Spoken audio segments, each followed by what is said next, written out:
The story of how the small town of Hastings became the potato capital of Florida begins here in St. Augustine, when Henry Flagler built this building, the Ponce de Leon Hotel. It was a glamorous resort where our presidents and America's elite came to escape the cold winters of the North. And for Henry Flagler, it was a way to create demand for his railroad. Little did anyone imagine at the time that this hotel would give rise to an entire town. He called Florida the American Riviera, and St. Augustine is the Newport of the South. Robert Nawrocki heads up the St. Augustine Historical Library. I mean, Henry was, I guess, the Walt Disney of his time. You know, he created a little imaginary place here, you know, a Spanish Renaissance structure in plain old little St. Augustine. You have to remember, at that time, St. Augustine was wooden buildings, dirt streets. He changed St. Augustine.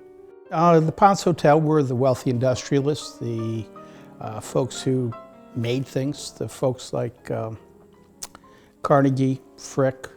Nawrocki says that food was at the center of the Ponce Hotel's appeal. A meal was an event. It might be 10 or 12 courses. Very fancy, very highly organized, very luxurious way of eating. I swear to God, between the amount of time it must have taken to eat all that, and I don't think they had any time to do much else. At one time, there might be 500 to 600 people eating at the Ponce Hotel, putting a strain on the dining services. In the beginning, St. Augustine did not have the infrastructure that was needed to have enough food being grown here. So Henry Flagler started to look for land where he could grow enough produce to feed the hundreds of vacationers who visited daily. Henry didn't get to be a rich man, by giving things away.